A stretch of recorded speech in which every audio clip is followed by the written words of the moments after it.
সম্মানিত ভাই বোনেরা, এই সরকারের মেয়াদ মাত্র 1 মাস। অনেকে বলেন হানিমুনে আছেন ওনারা বা মধুচন্দ্রিমায় আছেন। এখন শিশু যখন ভূমিষ্ঠ হয় তখন সনাতনী সমাজ সেই সময়টা 1 মাস, কেউ কেউ 1 সপ্তাহ, সেটাকে বলে কালবেলা। পত্রিকা কালবেলা না, এটা একটা আমাদের ধর্মীয় রীতিনীতি। তো ভাই জনাব তারেক রহমান, আপনি কি মধুচন্দ্রিমায় আছেন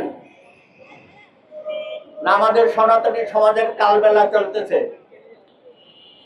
আপনি বলেছিলেন আপনাদের 1 মুহূর্ত সময় নাই, যুদ্ধে ঝাঁপিয়ে পড়তে হবে।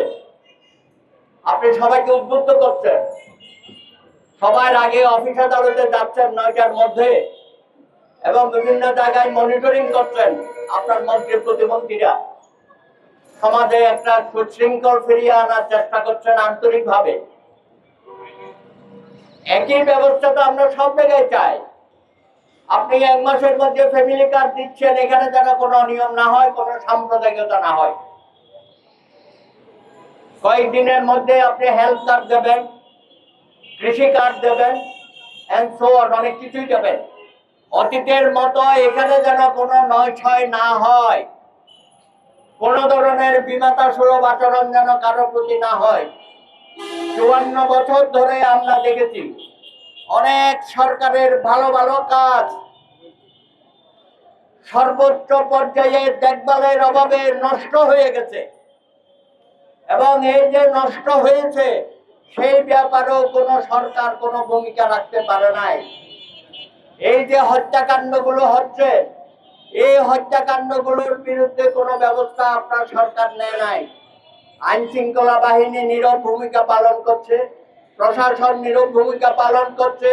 আপনার এমপি সাহেবরা, যাদেরকে আমরা জীবন বাজি রেখে 1971 সনের মহান মুক্তিযুদ্ধের মতো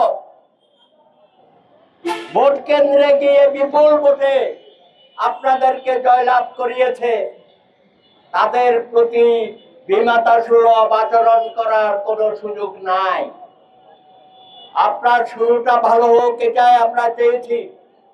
আপনি বলেছেন বাংলাদেশ হবে একটি রংধনু নেশার, রেইনবো নেশার, হিন্দু মুসলিম বৌদ্ধ খ্রিস্টান সকলের সমান অধিকার নিয়ে বাংলাদেশে বসবাস করবে। আপনি আরো বলেছেন এই দেশকে হবে বিশ্বাসী এবং অবিশ্বাসী এবং সংশয়বাদী। পাহাড়ি, আদিবাসী, সমতল সকল মানুষের সমান অধিকার বাংলাদেশে আপনি নিশ্চিত করবেন।